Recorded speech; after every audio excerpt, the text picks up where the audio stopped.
Brian Tong here, and this is my review for the Samsung Galaxy Z Flip 4. And this foldable clamshell, it is still one of the most unique phones today, and it's also the most important foldable today. Well, that's because the Z Flip 4 is just under the $1,000 mark, and at $999 here in the US, it makes it a little more attainable for general consumers. And if you look around the Flip series, this is the foldable that I've seen the most in the wild over the past few years because people are buying it.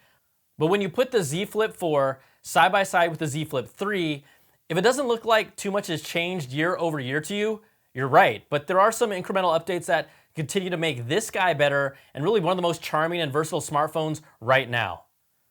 Design-wise, it's still a lot like the Flip 3, and at first glance, again, you probably can't tell the difference, but the Z Flip 4 is barely smaller by less than a millimeter or two when you look at these folded and unfolded comparisons. It's also 4 grams heavier at 187 grams. Now this hinge here, it gets slimmer, and you can see the slightest difference here side by side. The gap also is just barely slimmer in the Z Flip 4 when it's folded as well. But in hand, there's really no noticeable difference. Right when I got it, it felt the same. Now, one thing that I did notice is that the Z Flip 4, this hinge on it, it felt stronger and tighter to open compared to the Flip 3. And I've had a Flip 3 straight out of the box, so it wasn't because I've been using it for the past year or so. It just really, like, if you want to do that flick, you put your thumb in here, you just flick it out there to open it all the way up. It takes a lot stronger flick this time around. And visually, you got here the tougher armor aluminum edges, and the hinge, it also has this metallic glossy finish instead of the matte edges of the previous model, which does give it a little classier look. But if you open this up and display, you look at it, it does have these slightly slimmer bezels, but the screen still measures the same at 6.7 inches. Now it's a dynamic AMOLED display with HDR10 Plus, and it supports up to 120 Hz refresh rate. It's a Gorilla Glass Victus display that's also 45% stronger than the Z Flip 3. And then the cover screen out here that you see, it stays the same, 1.9 inches as well, but it also gets the stronger Gorilla Glass Victus.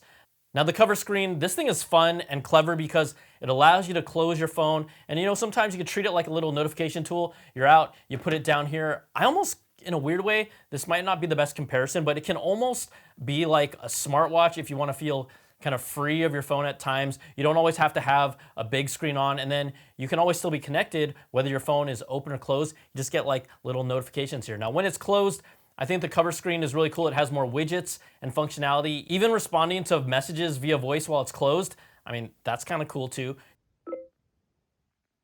Just chilling. Let's go get some grub.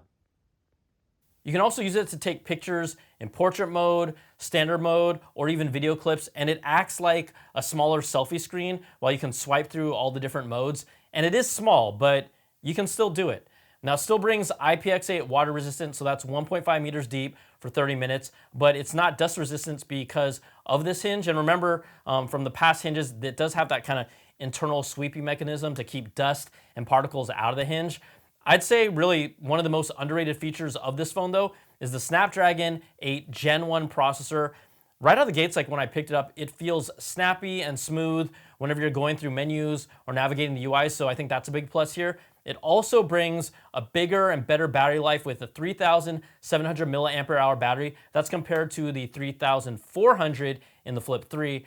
And that's gonna get you through a normal day with ease like it did for me. And this is what's even crazier, right? Standby power on this is pretty ridiculous because when you close it, the big screen isn't used at all. It just basically, if things come up, they're gonna be on this little screen. So I spent, half a day taking photos and videos with this fully charged, and then I put it away.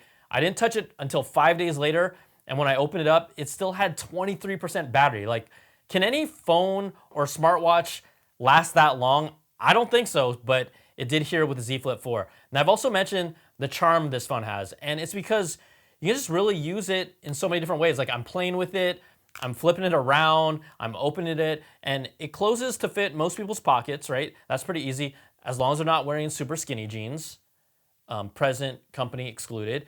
And also having the ability to take photos in this flex mode, right? When you open up, you can rest it on a table, you can sit it somewhere. It allows you to do hands-free recording of videos for social media apps. It does this, and it does it really well. Now, I haven't seen anyone hold it sideways like in these promo videos. They show them kind of like do this like the old camcorder style.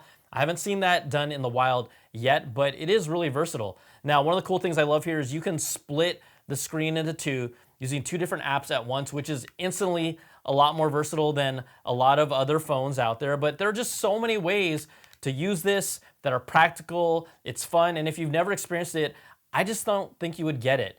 Now, there are things that I really want to see from this phone, like I'd like to see a thinner form factor. Things didn't really change this much from the 3 to the 4, and if you have a 3, I really don't see that much of a pressing reason for you to upgrade. Now, this crease here on the screen because it's a foldable, duh, it's not as big of an issue as people make it out to be. Like, would it be nice if it was maybe less like the Oppo Find N? Of course, that's, you can't see that crease as much, but it still has a crease there. I think really, again, this only shows up at certain angles when the light is directly hitting the display, but otherwise, when you're looking straight at it, you're not gonna notice it at all. Now, where Samsung can make this Z Flip 4 even more compelling for me is by putting its best cameras on a phone like this, right? It gets a slightly improved 12 megapixel wide camera. That's kind of the workhorse. Its pixel size goes from 1.4 microns to 1.8, so that allows better image quality and better performance in low light conditions. The ultra wide, it stays exactly the same at 12 megapixels as before, so that doesn't change. And the camera is still, right, pretty good, but at $999 starting price point, I think it needs to have its best cameras that Samsung has to offer. So what I did here is let's check out some camera comparisons that I tested out with the Z Flip 4 compared to the S22 Ultra, that is their flagship camera. From a little venture, I went out to Torrance and Redondo Beach area. So I went to my favorite yakitori spot, and we're gonna start with this portrait shot of a classic chicken and green onion covered in tare. And the S22 is just a lot more crisp with more detail, more separation from the background. It's a mixed light environment here, but the S22 Ultra more accurately reproduced what it was like being there. Now, the Z Flip 4, it isn't bad. It's still good. It's solid, but it can also be better when you look at it compared to the S22 Ultra. Okay, here's a regular shot of a skirt steak yakitori on a plate, but here, I actually think the Z Flip 4 handled it better with more dynamic range, and then you even see a little more detail in this shot. And then here's a portrait of my lady Shauna and the S22 Ultra. If you look at these side by side, it just brings a sharper image with more dynamic range and more vivid colors. Okay, so that was inside. Let's go outside to Redondo Beach, and we're gonna start off with this video shot. You're gonna only notice the difference when it's side by side. These look both really good, but again, the S22 brings just a little more dynamic range in details and takes a cooler temperature shot where the Z Flip 4 leans a little warmer. Now here's a front-facing portrait shot, and it's the same thing, right? More detail, this trend that you see, more dynamic range and vivid colors for the S22 Ultra. Then I went to the street to just find some unique shots like these flowers. Now this was not a portrait mode shot. You might think it was the way that it took it, but the Z Flip 4 just handled this shot so much better. You get more detail on the flower. Well, the S22 Ultra really just could not handle this with the colors. It's pretty blown out, and there's a lot of lack of detail on the petals. Now also this outdoor portrait shot, again, looks very similar, and that's a good thing, but I do feel that the Z Flip 4 handles Shauna's hair separation a little better than the S22 Ultra did in this case, but then the dynamic range and color balance really nearly identical here. And then finally, let's look at this mosaic. It may be hard to see unless you really zoom into the shot, but the S22 Ultra exposes more detail in the individual piece of glass where you'll actually see more imperfections and kind of scratches and marks that don't exist on the Z Flip 4 image at all. In fact, like the Z Flip 4, it boosts the colors a little more, but it bleeds over into the details of these mosaic pieces. So those are just some photo comparisons to really check out its quality. Overall, obviously the S22 Ultra is the better camera. I mean, we didn't even get to its 10x optical zoom or its space zoom, but you look at the Z Flip 4, this is no chump. It is still very good. But again, my main gripe is that Samsung is pushing these foldables as a flagship level phone. And so to me, if you're gonna do that, give them the same flagship cameras as well. I think it's kind of a no-brainer, especially for a phone starting at $999. I think they need to put their best cameras in it.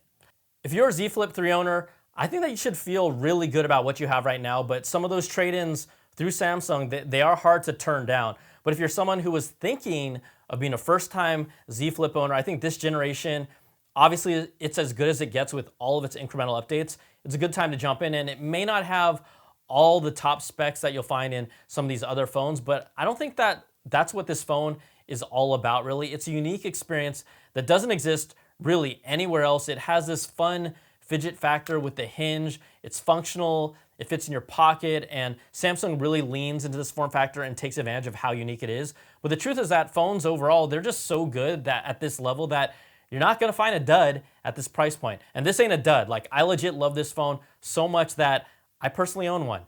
Now the Bora purple color, you know, that doesn't hurt that decision either for me, but I'd really like to see a few improvements. I talked about, I think being $999 with big trade-in values is gonna help move more units, but if they really could somehow get the price closer to $899, I think you'd see a lot more people give this phone a real go. And I said it a lot, I need them to bring their flagship level cameras to this phone because cameras matter. And I still like to see an even slimmer and sleeker form factor when it's ready because we just didn't see much physical change at all from the Flip 3 to the Flip 4. So you do that, and Samsung, I think you're gonna keep growing your position even more with foldables, especially knowing that there will be more competition in the next few years. And if you're someone who could care less about foldables, you know, you're constantly bashing them, and there are a lot of you out there, I know this because I see you in the comments.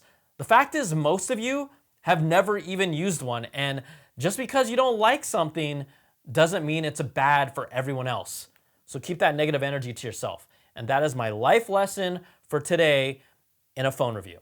Now the Z Flip 4 holds its spot as really one of the most unique foldables with functionality that is truly useful day to day, and its sub $1,000 price point makes it a barometer for just how successful foldables can be and will be moving forward. So the Z Flip 4, this thing right here, this is flat out special if you give it a try.